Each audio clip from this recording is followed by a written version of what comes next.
Hello everyone, my name is Kamal Manocha. I represent PMS AIF World. We have been running this series by name Crystal Gazing Next Decade of Wealth Creation for Investors. We have been doing a lot of webinars and have done a lot of interesting and insightful dialogues with many money managers to understand what are the opportunities, what are the challenges that lie ahead. And this started in the month of March and it's running very, very successfully. First of all, a warm welcome to all of you and thank you for participating in this webinar. Today we have a very, very interesting topic, and this topic pertains to our nation, our country, India. Today we know that equity markets worldwide have been rallying over last 4 or 5 months specifically. Many investors, in fact most investors, are kind of confused, and they are having less conviction towards this rally. Many call it a rally which is led by liquidity. Many call it a rally which do not have legs. But the truth has no two versions. Truth is above everything, and the truth about equity markets is always known in the hindsight. We have been kind of giving our house view since the month of April as cautiously optimistic, because we have been optimistic on our country. We have been optimistic on the fact that yes, over the last 10 years, a lot of reforms have taken place, and that put India in a spot where we have relative advantage, and organically, our GDP numbers ought to go up. For last 4 or 5 months, whatever has happened in terms of GDP numbers, a fall of say 150 billion, on an average quarterly numbers of 600 billion is kind of something unpredictable, and unpredictable events do happen. But today, we want to understand fundamentally how we convincingly have a case for India to be once in a lifetime opportunity. And then while we will cover this, we will also understand what are the various sectors within that, and why it makes us believe that from here onwards, next decade is going to be really significant for our economy. To do this, we have a very important guest today. Motilal Oswal is one of the asset management companies which has taught all of us the power of truth, the power of quality, the power of buy right and sit tight. And we have a new CEO with Motilal Oswal, Mr. Naveen Agarwal, who has been part of Motilal Oswal for the last 20 years. A warm welcome to you, Mr. Naveen Agarwal. And I will just now hand it over to you to begin this. While you will start, I will just upload the PPT as we discussed. Over to you. Thank you, Kamal. Actually, I've managed to upload the PPT. So I think if you can see it, you can let me know. I think it's already suggesting that it's sharing. It is uploading. Good evening, friends, and thank you so much for taking the time today. I hope you and your families are safe and taking good care of yourselves. The topic that has been given to me today is India once in a lifetime opportunity. And my idea is to share with you the entire presentation in broadly three parts. The first part is how we see Indian corporate earnings, Indian markets panning out, shaping up over the next few years' time. This is not a one-year prediction, but how we see the longer-term trend. And we are going to present this case to you, supported by a lot of data and frameworks that we use and have been using over the years. The second part is more here and now, and in this rally, now that the markets have gone up, how should one think about the markets at this point? And the last part, and arguably the most important part, is how should investors behave or conduct themselves to maximize the opportunity presented by the stock markets. So these are the three parts. Kamal, do you want to share the PPT, because this is still showing that it is continuing to upload? Sure, I will do that. And in the meanwhile, I think your camera is also not on. You may want to switch on your camera. Sure. Yeah. Am I visible now? Absolutely. So the floor is, I'm just handing over the floor to you. Sure. You can begin. In the meanwhile, in the next 2 minutes, I'll upload the PPT. Yeah. Hi, good evening once again. So basically, as I said, I want to start by talking about how I see the longer term picture of India. And while the presentation is getting uploaded, I will anyway start talking about the broad frameworks that we use to talk about the outlook, the long-term outlook of India. So basically, I'm going to use three frameworks today to discuss with you our longer-term outlook. The first framework is called the Next Trillion Dollar Opportunity Framework. As you are aware, about 14 years back, we do the wealth creation studies every year. We started doing wealth creation studies in the year 1995, and 2020 marks the 25th year of the wealth creation studies. About 14 years back, we had done a study when India just touched or was about to touch the first $1 trillion GDP. And the study was called the Next Trillion Dollar Opportunity, where we presented how the first $1 trillion of GDP took almost 6 decades of time for India to reach the first $1 trillion GDP, and how the subsequent $1 trillion are going to be added in shorter and shorter time. But more importantly, how every subsequent $1 trillion addition of GDP will present many non-linear growth opportunities which the investors can take advantage of. And basically, that is when we coined the term Next Trillion Dollar Opportunity. That is when we did the wealth creation study, the NTDOP study, and also launched a product called the Next Trillion Dollar Opportunity product. So the first framework, Next Trillion Dollar Opportunity, talks about the various countries in the world which have transited from a GDP of about $2.5 trillion to $5 trillion. For everybody's information, in FY21, India's GDP is estimated to be $2.6 trillion. And there are only 3 countries in the world which, over the course of the last 4 decades, 4 or 5 decades, have moved from $2.5 trillion GDP to $5 trillion GDP. And we have a perspective of how those stock markets, those capital markets have performed when they had the doubling of the GDP. So, as I said, US, Japan, and China are the only other 3 countries which have gone through this journey. Kamal, can we now share the slides in case it's coming through, so that I can use the slides to show, to make some of these points. And if it's going to take longer, then I can continue to. Yeah, I think you can continue. I'm trying. You can continue in the meanwhile. Yeah. Okay, sure. So basically, as I said, the first framework is Next Trillion Dollar Opportunity Framework, $2.5 to $5 trillion GDP. 3 countries have been there. So broadly, US took a decade or 10 years to move from $2.5 trillion GDP to $5 trillion GDP, right? China took half that time, about 5 years, to move from $2.5 trillion GDP to $5 trillion GDP. And Japan also took a similar amount of time to, double their GDP. Now, the interesting thing is that all these 3 countries have obviously thrown up different returns. Japan saw a 7% compounded return in their stock markets as their GDP doubled from $2.5 to $5 trillion in dollar terms. So 7% dollar returns. US, during this doubling of GDP over a decade, compounded at 17% per annum. And China, during this doubling of GDP, compounded at the rate of 28% per annum. So 3 numbers: Japan at 7%, US at 17%, and China at 28%.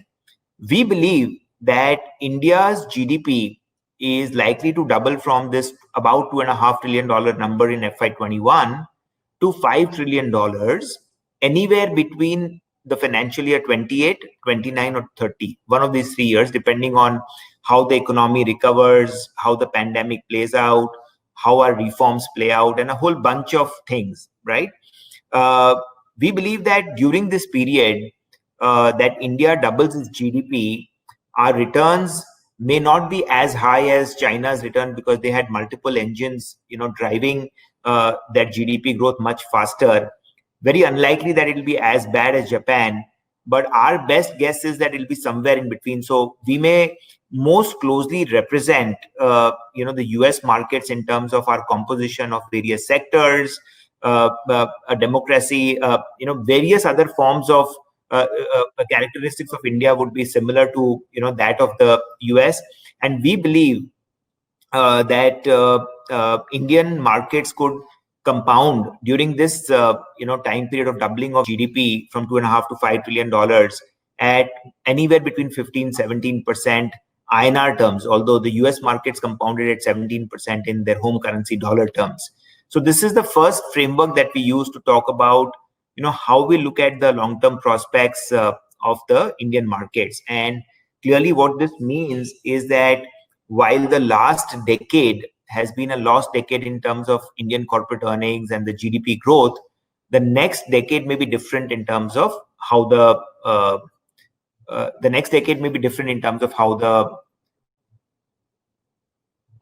how the Indian markets perform.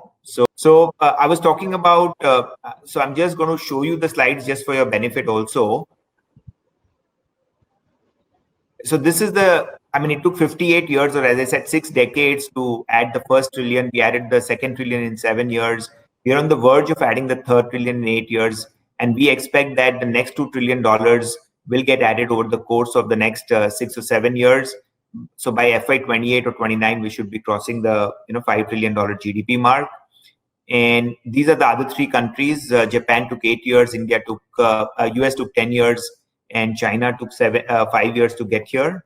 And these are the returns that I was talking to you about: 28% dollar returns in China, 17% dollar returns in the United States, and 7% dollar returns in Japan. And we expect that India should take something like 7-8 years, and likelihood that we would do a 15-17% return based on this framework, in our view, is quite high. The second framework is stocks are slaves of earnings. So here's a long-term earnings growth trajectory for the Indian corporate earnings. So Indian corporate earnings compounded in the decade of 2000 to 2010 at about 13%. And the Nifty returns during this period was also about 13%, right? And that is why we say stocks are slaves of earnings. In the following decade, the Nifty EPS compounded at 7% per annum, and the Nifty returns were about 5% per annum. This is also partly impacted by the March month of 2020 when we had the COVID pandemic breakout. Else you may have had the returns which are more mimicking the EPS growth itself. Now, this is what has happened. What does the next decade hold in store for the Indian corporate earnings? So this is the corporate profit to GDP chart. Indian corporate profits were about 8% of the GDP back in 2008. And this number has been coming down ever since then, and is expected to be more like a 3% number in FY21 when corporate earnings are expected to decline. So a peak of 8 and an average of 5 corporate earnings to GDP now stands at 3, which is effectively a nearly 2-decade low of corporate profit to GDP. Even if you expect that over the course of the next 5 years, the corporate profit to GDP was to go back to its average, which is about 5%, right? That in turn implies that the earnings growth in India could be from a 5-6% earnings growth that we are used to. The earnings growth could be much stronger, double-digit numbers of anywhere between 15-20%. And that implies that the Indian markets, if they were to just get the historical average PE of 17.8 times, then the markets will have to compound at 17% for the next 5 years' time. So basically, we believe stocks are slaves of earnings. I showed you that in the decade of 2000 to 2010, Nifty earnings growth and Nifty zone performance was both 13%. In the decade of 2010 to 2020, you had earnings growth of 7%, but market performed 5% because of the March collapse in the markets. And we think that the next decade could be very different. At least the next 5 years could see a rebound in the earnings growth because of the low base of corporate profit to GDP of just 3% that we are at now. Now, a lot of times I heard that people say that these are really challenging times, and we are still at 19 times PE multiple. Now, our average PE multiple for the last decade as you can see here, is about 19 times, and we are currently at about 19 times as well. But the PE comprises of price or the market cap in the numerator and earnings or the net profit in the denominator. And as I showed you earlier, that the corporate earnings are at a highly depressed level of 3% corporate profit to GDP. If you were to normalize that to 5%, or in other words, if you were to take that up by 66%, then this ratio of PE would also decline by 66%. So the effective PE on normalized earnings would look much lower. If you look at the price to book multiple, this is below the historical averages. And if you look at the market cap to GDP number, while this was 56%, it has now climbed to 80-85%, so is in line with the historical averages. But bear in mind once again that we are talking about extremely depressed state of corporate profitability at this point in time. The third framework that I want to use is, innovation versus demographics, US versus India framework. So this is the orange line that you see is how the S&P 500 has performed from the time of global financial crisis. So if S&P 500 was 100 back then, it is more than 2 times that level today. India, on the other hand, is down from 100 to 71. I borrow this slide really from a global strategist whom I highly respect, and he made this case that if, fueled by demographics, if we over the next 5 years were to just catch up with where US is today, then that implies a near trebling of the market or a compounded performance of almost 25% in the Indian markets.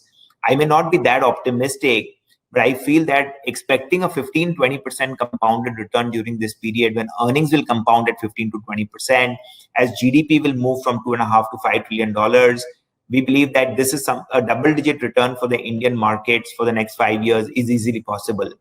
So just to sum up, I spoke about 3 frameworks. The next $1 trillion opportunity framework, where as India doubles its GDP from $2.5 to $5 trillion, we have other 3 economies which have given a certain return, and we believe based on that framework that the Indian markets can easily give a 15% compounded return. The second framework is stocks are slaves of earnings framework, where Indian corporate profit to GDP is highly depressed at 3%.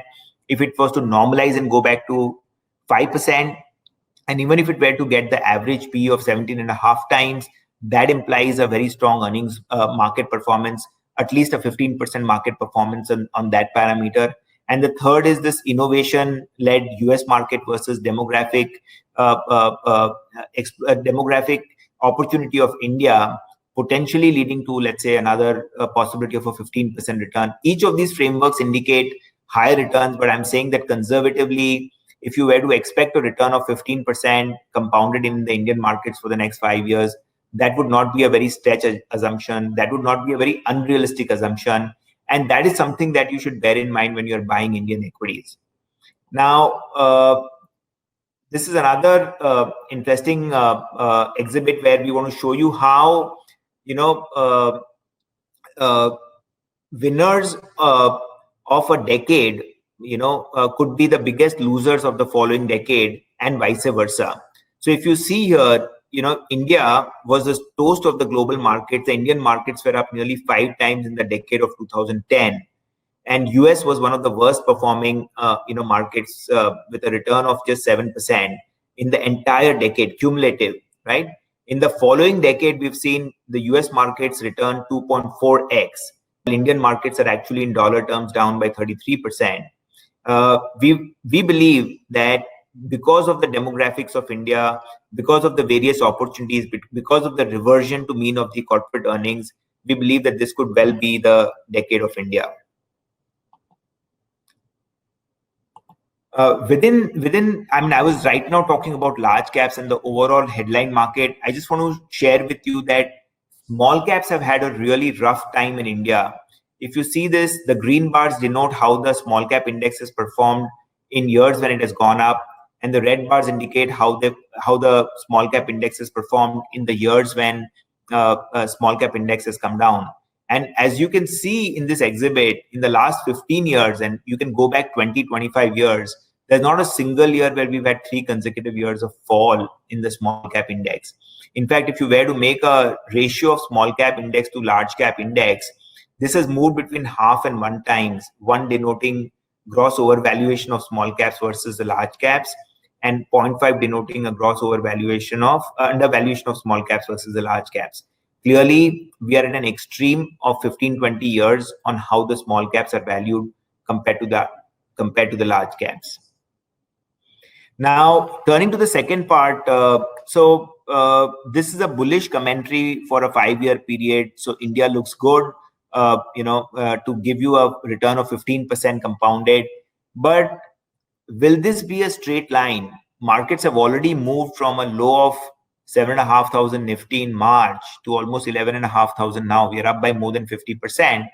So I'd like to draw your attention to two previous crisis in the global economy. You may all recollect in 2000 we had the dot-com bubble, where the US markets fell by 27% in the first round, only to rise by 19% in the following days, corrected by another 26% after this rise, rose by 22% once again, only to finally fall by 33%, making the lowest point of the entire correction.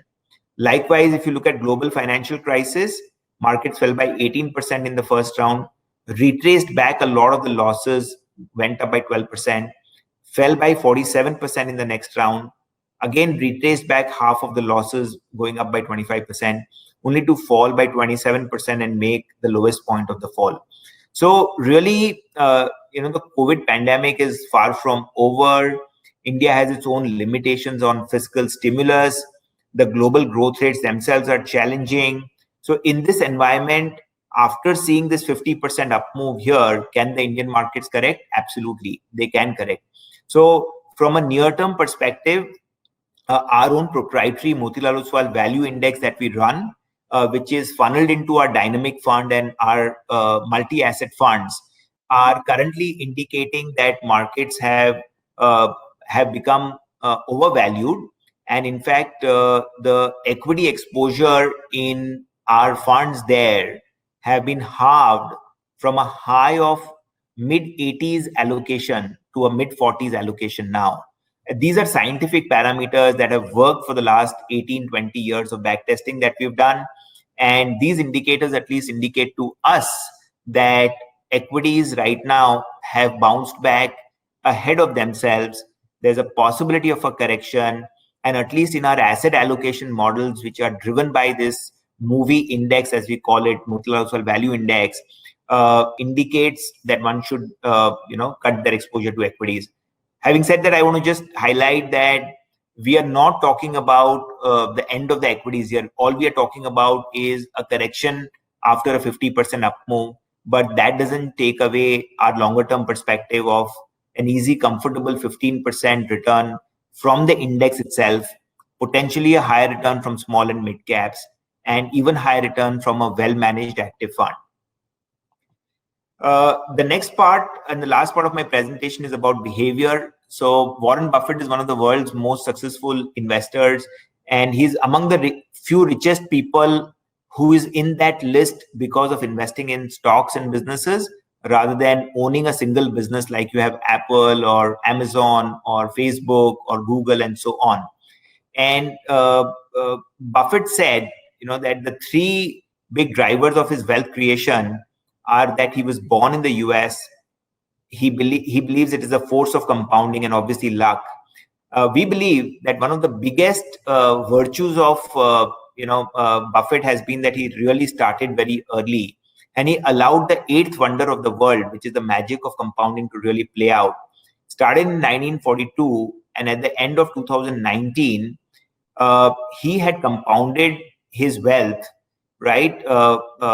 Much more than the S&P 500. But if you were to look at this period, S&P 500 itself is up 5,000 times. There's a lot of debate about how gold is doing better than equities, how fixed income sometimes does better than equities. But during this very long period of time of 77 years, equities have returned 144 times gold, 60 times fixed income. And you can see in absolute terms, it is 5,000 times for equities versus 37 times for gold versus 89 times for fixed income.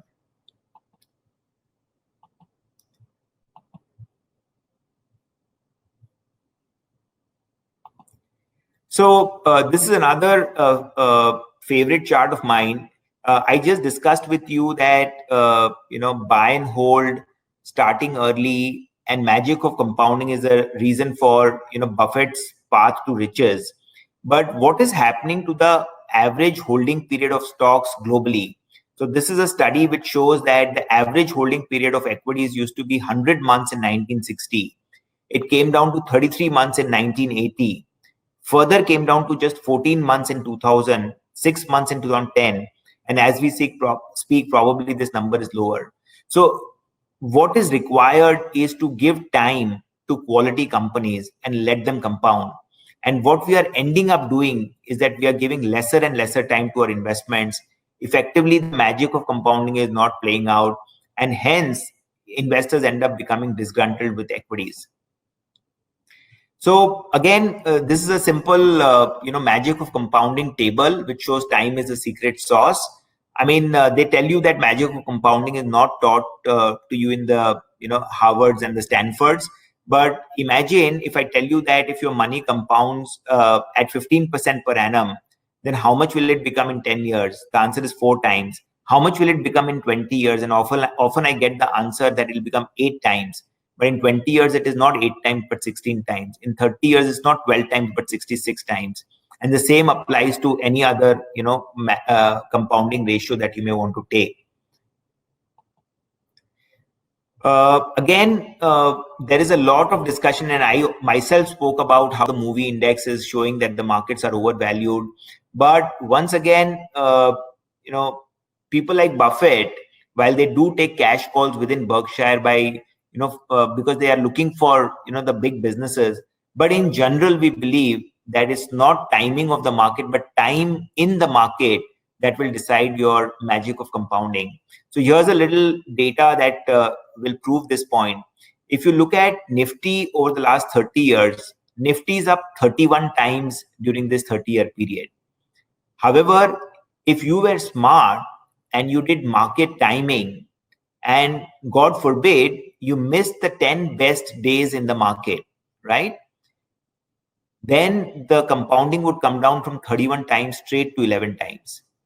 If you miss the 30 best days in market, you will hate equities because equities would have only compounded to 3 times in the last 30 years. What is important is that out of these 30 best days, friends, 18 days are hidden in the bear market.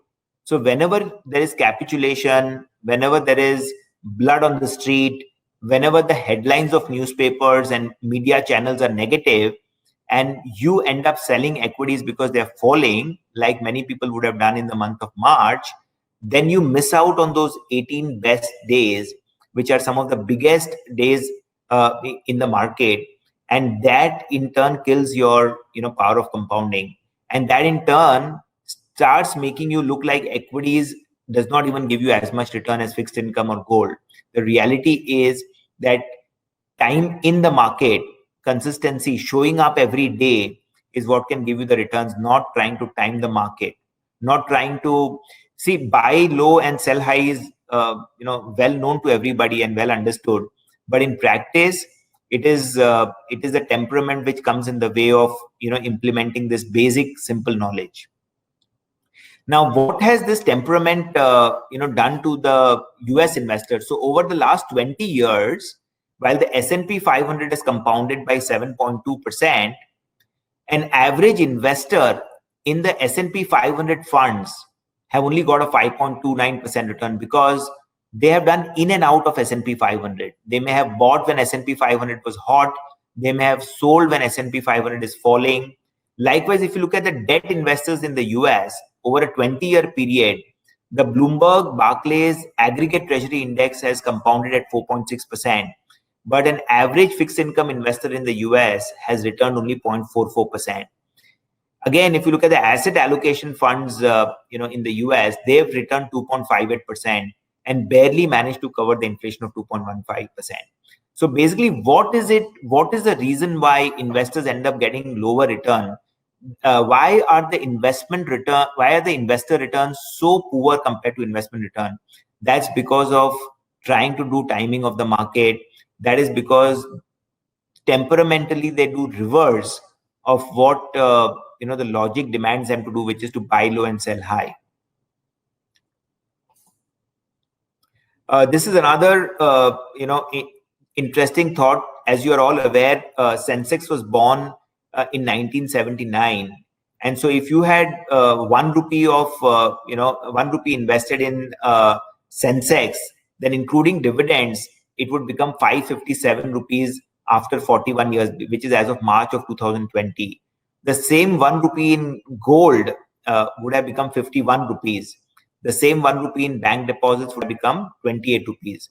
So equities has multiplied your wealth 10 times more than gold and 20 times more than bank deposits. And so we really believe that, there is no debate about equities versus other asset classes. Over the long term, equities can trump all asset classes. There's no match of any of these other asset classes versus equities. This is how Sensex has moved over the last 35 years from 350 to almost 40,000 plus level, which is 100x. Will the next 35 years be different from this 100 bagging? We think not. We believe that India has exciting prospects for the next few decades, and there's no reason to believe that the 14% CAGR that we've got in the past will be dramatically different in the future as well. I want to end by sharing with you one of my favorite books. This is by an author called Nick Murray. He has authored a book called Simple Wealth, Inevitable Wealth. It'll take you all of a weekend to read this book. And I quote 3 or 4 interesting takeaways from the book. Nick says that the great long-term real risk isn't loss of principal, it's a silent erosion of the purchasing power. Now, you can see when you invest in a bank deposit that your money in nominal terms keeps going up every day. But what you don't realize is that there is a silent erosion of that purchasing power where money sometimes is unable to even cope up with inflation. And so that is really the biggest danger, the biggest risk. It's not the absolute loss of principal that equities show you on a mark-to-market basis periodically.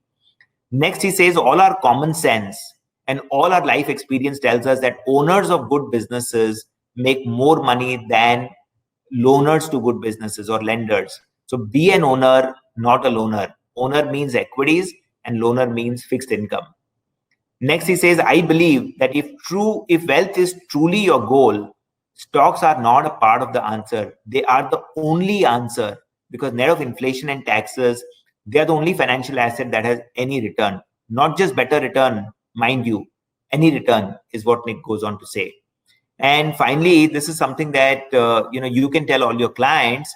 You can understand, you can read this book, and Nick will give you tips that if you are an advisor, if you're a good advisor, then the value that you give by supplying that temperament to your client greatly exceeds any cost that you charge.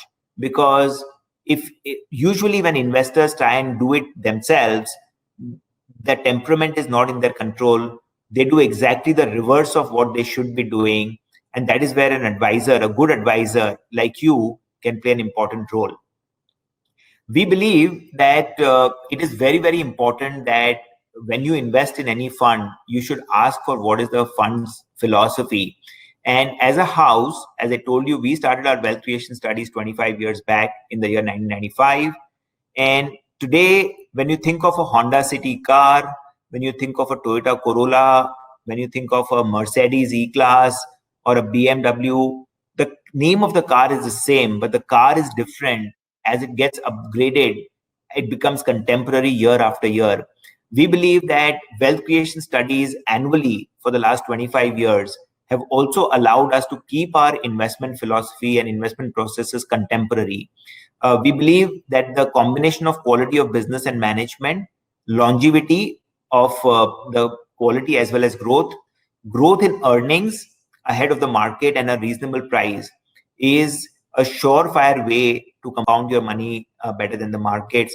In fact, almost every fund of ours, not almost every fund of ours since inception has delivered reasonably strong alpha over the underlying benchmark, because superior ROE combined with superior growth over long periods of time bought at a reasonable price is, in our view, a certain way to deliver that result. These are the wealth creation studies that I was talking about over the last 25 years, the next $1 trillion opportunity framework has been taken from here. Frameworks like winner categories and category winners has allowed us to buy stocks. Value migration is a framework that we came across here. Great, Good, and Gruesome by Buffett was tested for the Indian markets here. I talked about the next $1 trillion opportunity already, and so on. There are a repertoire of these frameworks which are the bedrock of guiding us through our investments across all our funds. And we believe that if your manager has a defined philosophy and strong discipline and adherence to that, then over long term you do well by backing that manager. And anybody who tries to shuttle between funds, we did a study, and I'm happy to share that with you, that usually the best performing funds for the 3-year rolling period may be the worst performing funds for the following 3 years. I mean, we did this study across all mutual funds in India over the course of the last 15 years, and we're happy to share the conclusions with you. But usually, when you drive a car, you should always look at your windscreen. If you are only focused on the rear view, you'll meet with an accident. Likewise, in investing, if you're only focused on rear view returns and you're not willing to look at the front screen, then you could meet with an accident. So we believe that past performance is definitely not a very good indicator of how the future is likely to pan out. So this is a little thought. I'd just sum up that our long-term outlook of India on Indian equities remains very positive. We are confident that the next 5 to 7 years can easily give you a 15% compounded returns. We showed you 3 frameworks to explain this point. The next $1 trillion opportunity framework, where we talk about doubling of GDP from $2.5 to $5 trillion. The stocks are slaves of earnings framework, where we talk about reversion of mean on corporate earnings to GDP from 3% to 5%. And the third is demographics versus innovation, where we talk about catching up of Indian markets with how the global markets have performed. However, stocks don't move in a straight line. We talked about how corrections have happened post the dot-com bubble and the global financial crisis. And finally, temperament versus IQ. Temperament trumps IQ. Magic of compounding is the 8th wonder. Holding periods are falling. You can provide an advantage to your portfolio by elongating your holding period. Buy a manager with a philosophy, and past returns may not necessarily be a great guide to the future. So these are a few thoughts which I thought I should share with you. I'm happy to take any questions that you may have at this point in time. Thank you very much for your patient hearing. Thanks, Naveen. It has been really very insightful presentation. We would like to go through this presentation once again, because it had a lot of interesting and intuitive insights, not only about India but also about compounding and power of compounding. So as I started this conversation, I mentioned that truth has no 2 versions, and absolutely we also believe, and courtesy to Mr. Warren Buffett and then to Mr. Ramdev Agarwal ji, who actually taught India the meaning of quality. And the truth here I am trying to correlate with quality. So, as you mentioned that, you want to keep your studies contemporary, and as all of us are aware that, Motilal funds have compounded wealth over a longer period of time, but, maybe over the last 2, 3, 4 years, they have not been the ones which are one of the top funds. So there have been definitely learnings at your end, and now you are the new CEO at an asset management company, which has taught everybody the truth of quality, right? So in this context, the 2 pointed questions. Question number 1, according to you, the contemporary QGLP fact that you mentioned, is there any change in the definition of quality? Is there any change in the thought process in terms of that these are the types of businesses which were quality before, and maybe they are not quality now? Because I have heard, Ramdev ji, when these such questions are asked from Ramdev ji, he always says that, I always buy that which I understand, and which something which I don't understand, I do not buy.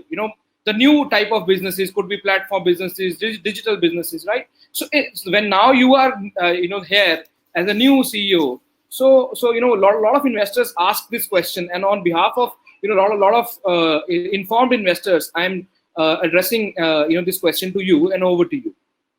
Yeah, thank you, Kamal, for that question. And it's a very, very valid question.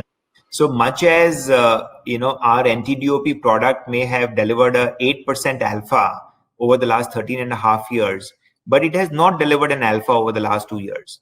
Much as Focus 35 would have delivered a 500 basis points alpha since inception, but has not delivered an alpha over the last 2 years. So these questions that you're asking are absolutely correct. And I believe, firstly, that every style will go through its own share of performance pangs, right? But when we reflect back on our own journey, we feel that there are a few amends, a few tweaks. While the broad philosophy will exactly remain QGLP, there are a few tweaks that we will be making, or we are making actually, which is already showing up in the performance of the funds. I will share those tweaks with you. The first is trimming of winners. So what we did, as you are aware, there were huge flows in our funds at a point in time where the flows in a single year itself were in excess of 10,000 crores, right? And we believed in buying right, sitting tight. We believed in buy and hold philosophy. We believed that we should not create cash. We should not try to time the markets, right? So we kept on buying the stocks that we originally liked. And some of those stocks obviously became very expensive. Now, the first change that we are bringing about is to trim our winners. So we have our own earnings estimates. We have our own target prices and IRRs for all the QGLP stocks and the ones that are there in the portfolio.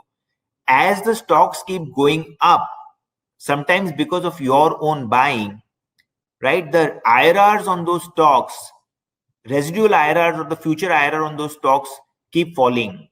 What we are going to do going forward is, unlike the past, is that we are going to trim our winners with greater discipline, right? So that is one change that we are promising to everybody on the call. The second is, like parents love all their children, whether they are good or bad. And in fact, they may have greater sympathy for a weaker child. A portfolio manager may sometimes end up falling in love with their stocks, even if the QGLP thesis is busted, even if it no longer holds true. And that's where we are proposing a greater role for the investment committee to step in and to continuously assess along the fund manager whether the QGLP thesis holds or not. And if it is no longer holding, then notwithstanding the affection that the portfolio manager or the attachment he may have to the stock, we will sell the stock. So cutting off laggards is the second promise that we are making. And the third thing that we would like to highlight in terms of the change is what we call exclusion mindfulness. We were always obsessed with what is there in the portfolio. Now we are saying that obsess about what is there, but be mindful about what is not there. See, we are in a world where a winner takes all, where big is becoming bigger. And at a time like this, if there is a large index constituent, which is not a part of my portfolio, right? I can obsess about whatever is there in my portfolio, but I got to be mindful about what is not there in the portfolio. So exclusion mindfulness is the third change that we brought about. So trim your winners, cut your laggards, exclusion mindfulness, a greater role of investment committee, a higher rigor of investment performance evaluation are the changes that we are bringing about. The other thing that I want to highlight to you is that in QGLP framework, Q, G, L, and P are equally important, right? When you get a lot of flows, sometimes P goes for a toss. When some of your companies, when I'm saying P goes for a toss, I mean P goes through the roof. You may remember that the P of Page Industries at one point in time crossed 100, or the P of Eicher Motors crossed 70, right? And as I said, Q, G, L, and P have to be seen in conjunction. You cannot ignore anyone. So if you ignore P, then it will impact your future IRRs, right? Similarly, when a company that you hold has done very well over 5 years, 7 years, 10 years, right? Every company has only a finite duration of high growth, not an infinite duration of high growth. And so G itself, as you continue to hold your stock, goes on decelerating, which in turn impacts your P. So basically, as I'm explaining to you, Q and L, quality and longevity, are really our entry points or our strengths.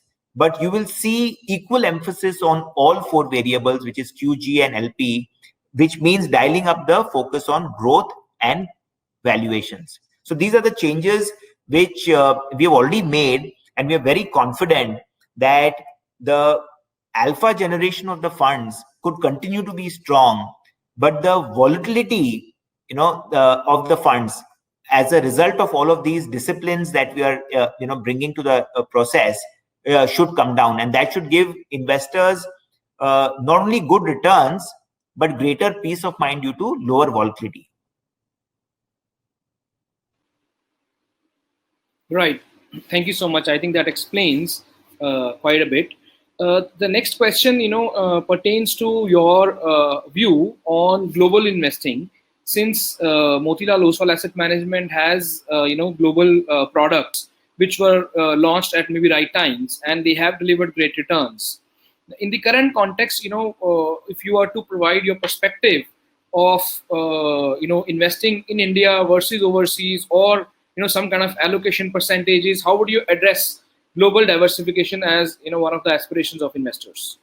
So one of the reasons for us,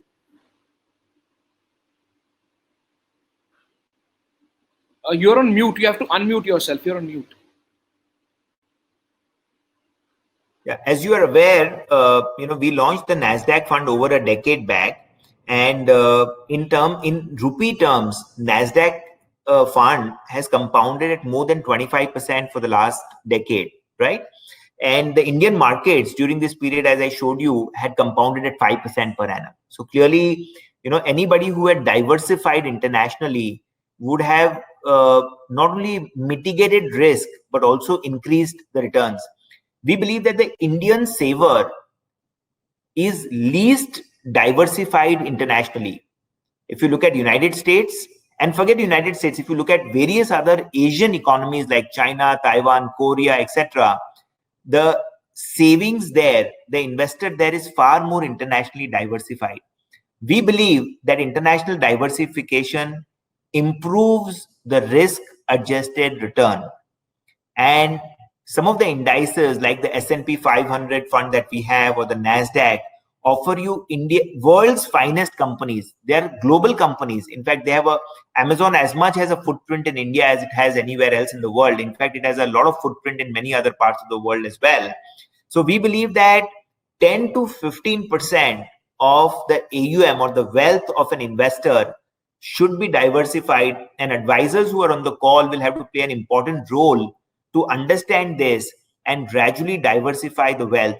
You are aware that there are RBI restrictions on how much money can be repatriated abroad, and there's a complication of where to invest that money. But luckily now, some of these international funds offer you a very easy way to diversify your wealth while staying within India. Right. Thank you. This is the last question, and this question, pertains to the drivers that you think and that you see which are changing over next decade versus the last decade. When we know that last decade has delivered around, say, 6 to 7% kind of a CAGR for Indian equities. So it has hardly even beaten a debt kind of a return, so equivalent to a debt kind of return. So next decade, if we are foreseeing returns in double digits, or as you mentioned very confidently, that your perspective, your view on markets going forward over next 5-7 years is 15% CAGR as an indicative thing. So what are the drivers which you see are changing with regards to India's economy, which make you convincingly believe in this change? So, as I said, when a country moves from $1 trillion to $2 trillion, you have a Page Industries which becomes a multi-bagger. You have an Eicher Motors which becomes a multi-bagger. You have a Bajaj Finance which becomes a multi-bagger, right? And as we move from $2.5 trillion to $5 trillion, multi-baggers will not necessarily come from the same space. multi-baggers will come from newer businesses. I mean, let me just remind you that the 2000 peak happened because of three sectors: technology, media, and telecom. And 20 years later, there is no technology, media, telecom stock which has created any great wealth for investors. Let me remind you that in the 2008 peak that happened, it was led by three sectors: infrastructure, capital goods, and various PSUs. Next 12 years, there was huge wealth destruction in all these three sectors, right? The winners of any cycle are not repeated in the next cycle, because as the economy progresses, it paves the way for newer sectors, newer themes. And I think post dot-com bubble, post global financial crisis, and equally much post the coronavirus pandemic, you're likely to see new themes and new sectors emerge. And it'll be important for fund managers, asset management companies to position themselves ahead on those themes rather than chasing them after they have played out. We believe that a bunch of such themes will become very important in this doubling of India's GDP from $2.5 to $5 trillion. You know that the BFSI sector is the largest part of the index. 20 years back, PSUs were the most important part of BFSI. 10 years back, private sector banks started making a big contribution. In the last decade, we have had NBFCs make a very important contribution. We believe that while BFSI will continue to remain a large sector, non-lenders like life insurance companies, general insurance companies, asset management companies, wealth management companies, capital market companies, rating agencies, exchanges, things that you're not even aware of right now and are not even a part of the index, will probably become a much bigger part of the index when I speak to you 10 years from now in 2030, when we are a $5 trillion economy, right? You already saw the first of the insurance stocks entering the index. So we believe that this is one powerful theme that will have to be played out. The other powerful theme that we like is healthcare. Healthcare has a lost decade. You know, some of these companies have lost 50, 75% of their peak market caps. And we believe that post-coronavirus pandemic and all that has happened even with the US markets, some of the companies will play a very important role in wealth creation in the coming years. There are many other such themes which will change, and we believe that our portfolios are very beautifully represented in these themes. And we believe that as you see earnings growth of some of these sectors, stock performances of some of these sectors, the composition of indices, you will see all of them evolve broadly on the lines of those themes. So we are very excited that much as the markets may have gone up, the long-term prospects of many of the businesses post-coronavirus pandemic, at least 5 or 6 businesses to us look very, very exciting from the next decade perspective. Right. So I had actually, mentioned that is the last question, but I would like to ask one more question based on, whatever I am getting while we are conversing. So, while we have covered that, yes, there is a case for investing in Indian context. We see double-digit returns coming over next 5 years. There are a lot of drivers which are going to be responsible for that, right? We have also understood the case for investing in quality, and we have also understood that, yes, with regards to Motilal Oswal, there have been, some of the significant learnings and changes which make QGLP, a contemporary QGLP. Now, the final question is that in this context, right? So, what is it? What is one particular portfolio that comes to your mind, which comes as a top of your mind recall, which you would like to suggest any of the investors who comes to you for a 10-year horizon and wants to build wealth, and comes with a risk appetite to invest into equities? So the current times that we are in, I find some things which are very, very relevant to the investors. See, we live in uncertain times, Kamal. The coronavirus pandemic is far from over. And I just mentioned to you that markets can always correct, like I showed you the slide on how the markets corrected in the past. Now, it is easy for me to tell you that you should buy low and sell high. It is easy for me to tell you that temperament is 99%, build a strong temperament, right? But I believe that for most advisors and for most investors, this is a nearly impossible task. Maybe in India, maybe there are 10 people who are gifted with that skill, but very, very few people may be gifted. And I don't claim that I or we as a company are gifted with that skill. The only solution to that, as I mentioned to you, is discipline or a formula. So we have what we call the movie index, Motilal Oswal Value Index. I will just give you a small example. Before the March crash, the dynamic fund was sitting on a 44% equity allocation. After the 23rd March crash, the allocation was doubled from 44 to 86. And as the Nifty has gone on climbing, the allocation has been beautifully and consistently been brought down back to 44% as I speak to you today. I can tell you, Kamal, you and I, and most people on the call cannot do it by themselves. But a disciplined, rule-driven dynamic fund like a Motilal Oswal dynamic fund can do that for them. In fact, the dynamic funds have been outperforming the pure equity funds purely because of the discipline of asset allocation. So this is one thing that stands out, and I would strongly recommend investors to look at this rule-driven fund where the equity portion is invested with the same QGLP philosophy in high-quality stocks, and it's not high beta names, right? Secondly, the debt portion does not take any duration call and any credit calls. So basically, you're not playing on trying to be adventurous in equity or debt. You're trying to play on the beauty of a model and asset allocation. And when we backtest in 2000 dot-com bubble and in 2008 global financial crisis, exactly the same way the allocation was at its bottom before the crash, was made the peak into the crash when it is impossible for a normal investor to buy, and once again halved when the markets rose dramatically. I want to just take the liberty, Kamal, of telling you that like we had Motilal Oswal Focus 35 fund, which did very well over the last 7 years and is now an AUM of almost 12,000 crores. Our Focus 25 fund has an AUM of just over 1,000 crores and is doing exactly the same things. It bought HDFC Life, ICICI Lombard, Avenue Supermarts just after the listing. It bought PI Industries, Dr. Reddy's, Abbott Laboratories when nobody was talking about pharmaceutical and chemicals last year, right? It has seen the big benefit of Eicher, Maruti, and some of these allocations 7 years, 6 years back, right? So we believe that a fund which is, see, large cap funds, because of all the restrictions on the allocation, will find it very difficult to outperform the markets.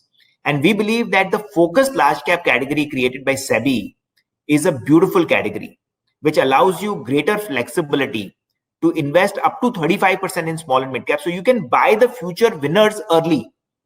And I believe strongly that in a time like this, a more large cap oriented fund with the flexibility of a focused large cap fund can really do far, far better than most other funds. So Focus 25, for those who can take a little more risk and buy a pure equity fund would be my favorite recommendation, Kamal.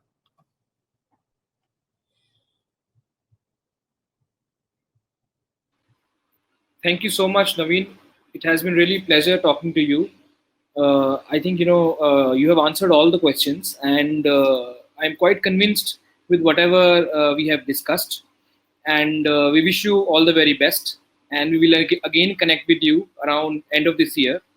And that's it from our side. Thank you, everyone. Thank you, all the viewers. What we will be doing, we will be again going through the entire PPT that was shared by Naveen, and because that had a lot of insights and a lot of I would say discerning facts, which we will be publishing, which we will be writing in terms of an article, and we will be circulating amongst all of you, because we want the more the knowledge is shared, the more it adds up to. Thank you, everyone, for logging in. Thank you, everyone, for logging in. Thank you for the opportunity, Kamal. Thank you all for taking the time. Nice.